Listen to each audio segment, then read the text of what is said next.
అందరికీ కూడా శుభాశీస్సులండి.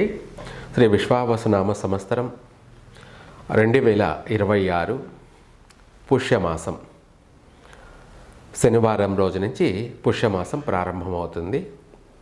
అలాగే 20వ తారీఖు మనకు 12 రాశుల వారికి గాను ఇప్పుడు సింహరాశికి ఈ 2026 పుష్యమాసం అంతా కూడా ఎలా ఉంటుంది అనేది మనం తెలుసుకుందాం. ముఖ్యంగా ఈ సింహరాశి వాళ్ళకి ఈ పుష్యమాసం జనవరి నెల అద్భుతాలే జరగబోతున్నాయి. ఏమిటి అద్భుతాలు అంటే, ప్రతి విషయంలోనూ ప్రతి రంగంలోనూ అన్నింటా రాణించగలుగుతారు. యోగమైనటువంటి జీవితమే అని చెప్పాలి. ఈ 2026 జనవరి నెలలో ఈ రాశి వాళ్ళకి గ్రహస్థితులు కొంతమేర యోగాన్ని కలగచేస్తున్నాయి. కొన్ని విషయాలలో ఆటంకాలు ఉన్నప్పటికీ, కొన్ని విషయాలు అంటే ఆరోగ్య విషయాల్లోకి వచ్చేటప్పటికీ, ఇక్కడ లగ్నం అంటే సింహరాశిలో కేతుగ్రహం ఉండడం, అలాగే 7వ ఇంట కుంభరాశిలో శని రాహువులు కలిసి ఉండడం కారణంగా ఆరోగ్యపరమైనటువంటి విషయాలలో కొంచెం జాగ్రత్త ఉండాలి. తలకు సంబంధించినటువంటి, కంటికి సంబంధించినటువంటి ఆరోగ్యపరమైనటువంటి విషయాలలో కొంత జాగ్రత్త తీసుకోవడం ఎందుకైనా మంచిది. ఆర్థిక పరంగా చూసుకున్నట్టయితే విశేషంగా కలిసి వస్తుంది. 11వ ఇంట గురువు ఉండడం వల్ల విశేషంగా అభివృద్ధి కలుగుతుంది. విశేషంగా అభివృద్ధి అంటే వ్యాపార రీత్యా బాగా కలిసి వచ్చే అవకాశాలు ఉన్నాయి. ఎవరెవరు ఏ వ్యాపారాలు చేస్తున్నారో ఆ వ్యాపారాలలో బాగా స్థిరపడగలుగుతారు, అభివృద్ధి చెందగలుగుతారు. బాగా చక్కగా వ్యాపార నైపుణ్యంతో మెలగగలుగుతారు, దినదినము అభివృద్ధి చెందుతారు. జనవరి నెలలో విశేషమైనటువంటి ఆర్థికపరమైనటువంటి యోగం కలిగే అవకాశము ఉంది. తర్వాత ఇంకా కూడా కుటుంబం ఎల్లపాది సంతోష వాతావరణంతో జీవనం కొనసాగించే అవకాశం ఉంది. కుటుంబ వ్యక్తులు, శత్రువులు కూడా మిత్రులయ్యే అవకాశం కూడా ఉంది. అంటే కాని వారే కలిసి వస్తారు. టైం అంటారు దాన్ని. టైం బాగుంటే శత్రువులు కూడా మిత్రులు అవుతారు. అలాగే టైం బాగలేకపోతే ఇంట్లో కుటుంబ సభ్యులు కూడా శత్రువులు అవుతారు. ఇక్కడ మనకు జాతకరీత్యా సింహరాశి వారికి ఈ జనవరి నెలలో 2026 జనవరి నెలకు గాను కుటుంబ సఖ్యత, సౌఖ్యము, భార్యాభర్తల మధ్య అవగాహన, అలాగే ఇద్దరి మధ్య వచ్చినటువంటి సమస్యలు, పొరపచ్చలు వాటి అన్నీ కూడా వైదొలిగిపోతాయి. ఒకరి పట్ల ఒకరు అర్థం చేసుకొని వాళ్ళ మధ్య ఏర్పడినటువంటి తగువలు కావచ్చు, లేదంటే మనస్పర్ధలు కావచ్చు, ఇవన్నీ కూడా వైదొలిగిపోయి వాళ్ళ యొక్క బంధం బలపడే అవకాశం ఉంది. చక్కగా ఒకరి పట్ల ఒకరు కలిసిమెలిసి ముందుకు కొనసాగే అవకాశం ఉంది భార్యాభర్తల మధ్య. అలాగే సంతానపరంగా కూడా చూసుకున్నట్టయితే ఈ రాశి వాళ్ళకి అధిక పుత్ర సంతాన ప్రాప్తి కూడా కలిగే అవకాశము ఉంది. అలాగే రాశిలో కేతు ఉండడం వల్ల కొంతమందికి అయితే స్త్రీ సంతానం కలిగే అవకాశము ఉంది, లేదా అధిక శాతం పుత్ర సంతాన ప్రాప్తి కలిగే అవకాశం కూడా ఉంది సింహరాశి వాళ్ళకి. తర్వాత కుటుంబం అంతా కూడా సంతోష వాతావరణంతో గడుపుతుంది అన్నాం కదా.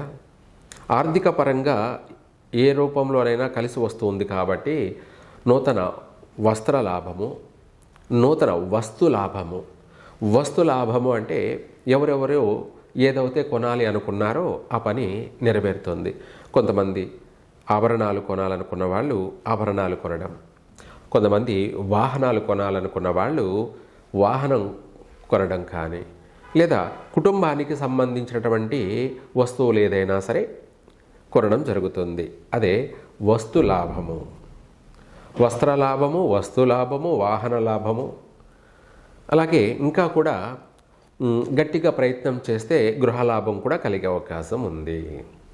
సింహరాశి వాళ్ళకి ఆర్థికపరమైనటువంటి యోగం ఈ మాసంలో మెండుగా ఉంది కాబట్టి అనుకున్నది సాధిస్తారు. అలాగే సంతోషంగా గడుపుతారు. కుటుంబంలో శుభకార్యాలు కూడా జరిగే అవకాశం ఉంది. ఆ శుభకార్యాలు ఏమిటి? పెళ్లి ప్రయత్నాలు నెరవేరడం, అలాగే ఇంట్లో మామూలుగా సాధారణ శుభకార్యాలు కూడా చేసుకోవడం, లేదా అందరూ కలిసి మెలిసి సఖ్యతగా సంతోషంగా విందులు వినోదాల్లో పాల్గొనడం, ఇలాంటివన్నీ కూడా ఆనందాన్ని కలగచేసేటువంటి విషయాలే. ఇవే కాకుండా తీరని సమస్యలు ఏవైనా ఉన్నా అవన్నీ కూడా ఈ మాసంలో పూర్తి అయ్యే అవకాశం ఉంది. మంచి శుభవార్తలు వింటారు. దూర ప్రయాణాలు కూడా చేస్తారు, కలిసి వస్తాయి. విదేశాలకు వెళ్ళే వాళ్ళు కూడా వాళ్ళ ప్రయత్నం నెరవేరుతుంది. విదేశాలకు వెళ్ళాలని ఎవరెవరైతే ప్రయత్నం చేస్తూ ఉన్నారో అవి వెంటనే కూడా నెరవేరే అవకాశము ఉంది. విదేశాలకు వెళ్ళి స్థిరపడడం కూడా జరుగుతుంది. అక్కడ కూడా రాణించగలుగుతారు. ఇదే కాకుండా ఉద్యోగరీత్యా మంచి పేరు ప్రఖ్యాతలు, అలాగే ప్రశంసలు లేదా అవార్డులు రివార్డులు కూడా పొందే అవకాశము ఉంది. వీళ్ళ శ్రమకు గాను గుర్తింపు లభిస్తుంది. వీళ్ళు పడుతున్నటువంటి శ్రమ అంటే గత సంవత్సరాలంతా కూడా ఎంత చేసినా కూడా వీళ్ళ శ్రమకు గుర్తింపు అనేది లేదు కూడా. అలాంటిది ఈ సంవత్సరంలో ఈ జనవరి మాసంలో 2026 జనవరికి గాను ప్రశంస పత్రాలు పొందడం జరుగుతుంది. అలాగే వీళ్ళకంటూ ఒక గుర్తింపు క్రియేటివిటీ చేసుకుంటారు. ఆరోగ్యపరమైనటువంటి విషయాల్లో కూడా కొన్ని ఆరోగ్యపరమైన విషయాలలో మెరుగుపడతారు. కొన్ని విషయాలలో మాత్రం కూడా జాగ్రత్త తీసుకోవాలి. అలాగే సమయానికి ఆహారం తీసుకోవడం, అలాగే ప్రతిదీ కూడా నియమబద్ధంగా కొనసాగించడం అనేది ఒక కండిషన్గా వీళ్ళ జీవితాన్ని సాగించడం అనేది కూడా ప్రారంభమవుతుంది. ఈ సింహరాశి వాళ్ళకి కొత్త పరిచయాల వల్ల కూడా కలిసి వచ్చే అవకాశం ఉంది. స్త్రీల వల్ల కూడా కొంత అనుకూలమైనటువంటి వాతావరణం వల్ల సహాయ సహకారాలు కూడా అందే అవకాశము ఉంది. స్నేహితుల వల్ల కూడా ఏదైనా సరే సహాయ సహకారాలు అందే అవకాశము ఉంది. ఇంట్లో తల్లిదండ్రుల వల్ల కానీ, అన్నదమ్ముల వల్ల కానీ, కుటుంబ పెద్దల వల్ల కానీ ఎటువంటి సహాయ సహకారాలైనా కూడా అందడం, దాన్ని అందిపుచ్చుకొని వీళ్ళు అనుకున్నది సాధించుకోవడం, ఈ విషయాలలో మాత్రం ముందుకు సాగుతారు, ముందుగా ఉంటారు కూడాను. తర్వాత వీటితో పాటు కూడా ఈ రాశి వాళ్ళు వ్యాపార విషయాలలో కూడా పెద్ద పెద్ద వ్యాపారాలు కూడా ప్రారంభం చేసుకోవచ్చు. అంటే పరిమితం అనేది చిన్న వ్యాపారాలు చేసుకోండి అన్నది ఏమీ లేదు. ఎవరికి తెలిసిన వ్యాపారం రంగంలో వాళ్ళు ప్రయత్నం చేయడం, అందులో రాణించడం, అధిగమించడం కూడా సాగుతుంది. రెండోది సంతోషానికి అవధులుండవు. తర్వాత ఓవరాల్గా చూసుకుంటే సింహరాశి వాళ్ళకి అన్ని విషయాలలోనూ అన్ని రంగాలలోనూ కలిసి వచ్చే అంశాలే ఎక్కువగా ఉన్నాయి. తదుపరి ఆరోగ్య విషయాల్లో మనం చెప్పుకున్నాం. కొన్ని విషయాల్లో జాగ్రత్త ఉండాలి అని చెప్పి, అది కూడా పెద్ద భారీ నష్టాలు అయితే ఏమీ లేవు, చిన్న చిన్న సమస్యలే. ఆ చిన్న సమస్యలే రేపు ఇబ్బందికి ఎదురయ్యే అవకాశం ఉంది కాబట్టి ఆదిలోనే మొక్కగా ఉండగానే దాన్ని మనం తుంచివేయాలి, అంటే పరిష్కారం చేసుకోవాలి. చిన్న సమస్యనే మనం పరిష్కారం చేసుకున్నామంటే అది రేపు పెద్దగా నష్టం కలగకుండానే వైదొలిగిపోతుంది. తర్వాత ప్రపంచవ్యాప్తంగా చూసుకున్నట్టయితే సింహరాశి ప్రకారంగా మనకు ఓవరాల్గా బాగున్నప్పటికీ లగ్నంలో సింహరాశిలో కేతుగ్రహం ఉండడము, 7వ ఇంట శని రాహువుల దృష్టి ఉండడము, అలాగే 5వ ఇంట్లో గ్రహాలన్నీ కూడా మారుతూ ఉండడం వల్ల ప్రపంచవ్యాప్తంగా చూసుకున్నట్టయితే అధికమైనటువంటి ఉష్ణం పెరిగే అవకాశం ఉంది. అంటే సూర్యరశ్మి డిగ్రీస్ అధికంగా పెరిగే అవకాశం ఉంది. తద్వారా భూమిపైన ఎక్కువగా మంటలు చెలరేగే అవకాశము ఉంది. ఫైర్ అంటాం కదా, ఎక్కువ శాతం అంటే బస్సులు తగలబడడం అనేది కాకుండా భూమి ఉష్ణం ఎక్కువైపోవడం వల్ల ఊరికే ఎక్కడ పడితే అక్కడ అధికమైనటువంటి మంటలు చెలరేగడాలు, ఎలక్ట్రికల్ ఫైర్ కావచ్చు, అడవులు తగలబడడం కావచ్చు. అడవులు, అరణ్యాలు మనం చూసుకుంటే కొన్ని అడవుల్లో కూడా దగ్ధం ఏర్పడే అవకాశము ఉంది.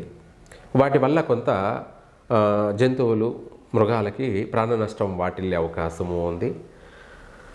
గ్రహస్థితి రీత్యా ప్రపంచవ్యాప్తంగా చూసుకున్నట్టయితే అధికమైనటువంటి పొగ మంటలు చెలరేగే అవకాశము ఉంది. దానివల్ల భయాందోళన కలిగే అవకాశము ఉంది. భయాందోళనలు అంటే ప్రతి ఒక్కరు కూడా భయపడే అవకాశాలు కనపడుతున్నాయి. ప్రపంచవ్యాప్తంగాను మంటలు చెలరేగడాలు, ఇళ్లలో మంటలు చెలరేగడాలు, ఎలక్ట్రికల్ ఫైర్లు, గ్యాస్ సంబంధించినటువంటి వాటి వల్ల ఫైర్లు, ఇలాంటివి అనేకమైనటువంటి అధికమైనటువంటి ఫైరింగ్ జరిగే అవకాశాలు ఎక్కువగా కనపడుతున్నాయి. కాబట్టి ప్రజలందరూ కూడా జాగ్రత్తగా మసులుకోవడం మంచిది. అలర్ట్గా ఉండడం, జాగ్రత్త పడడం ఎంతైనా కూడా మంచిదే. మనము ప్రతి దాని నుంచి తప్పించుకు తిరుగుబాటు దన్నెడు సుమి అన్నట్టుగా రాబోయే సమస్యలను మనము అలర్ట్గా ఉండడం వల్ల వచ్చేటువంటి ప్రమాదాలను కూడా తప్పించుకోవడానికి, అలాగే మనము బాగుండడం, 10 మందిని కాపాడే అవకాశాలు కూడా ఉంటాయి. కాబట్టి ఇంకా కూడా వీలైనంత వరకు బాగుండడం కోసం ప్రజలందరూ కూడా నవగ్రహ శాంతులు జరిపించడం కానీ, అలాగే హోమాలు, శాంతులు జరిపించడం, అధికంగా అభిషేకాలు జరిపించడం కానీ ఇలాంటివి చేశారంటే కొంత శాంతి ఉపశమనం జరుగుతుంది. ఇప్పుడు మండే సూర్యుడిని మనం ఆపలేంకా, అది స్పిరిచువల్గానే సాధ్యమవుతుంది. ఇంట్లో తల్లిదండ్రులు కోపంగా ఉన్నారంటే మనము దానికి వాళ్ళకి తల ఉంచామంటే శాంతిస్తారు. అలాగే మనం ఎదిరించామంటే వాళ్ళు 2 తంతారు పట్టుకొని. అట్లాగే మనము గ్రహాలను అనుగ్రహంగా మార్చుకోవాలి అంటే, శాంతింప చేసుకోవాలి అంటే మనం చేయవలసినటువంటి శాంతి మనం చేసుకుంటూ వెళ్తే దానివల్ల ఎంతో కొంత ఉపశమనం జరుగుతుంది. ప్రపంచమంతా కూడా బాగుపడుతుంది. మనం ఇంకా కూడా అధికమైనటువంటి నష్టాలను కలగచేస్తే, ప్రకృతికి విరుద్ధంగా వెళ్ళినట్టయితే అది కాస్త మాడి మసి అయిపోయే అవకాశం ఉంది. కాబట్టి అందువల్ల ఏది ఏమైనా కూడా మంచి మార్గమే శాశ్వతమైనటువంటి అభివృద్ధి. ప్రతి ఒక్కరూ మంచిగా ఆలోచించాలి. అలాగే ఆలోచించడమే కాకుండా ఆ మంచిని ఆచరించినప్పుడే అందరికీ కూడా మంచి జరుగుతుంది, లోక కళ్యాణం జరుగుతుంది. సర్వే జన సుఖినో భవంతు.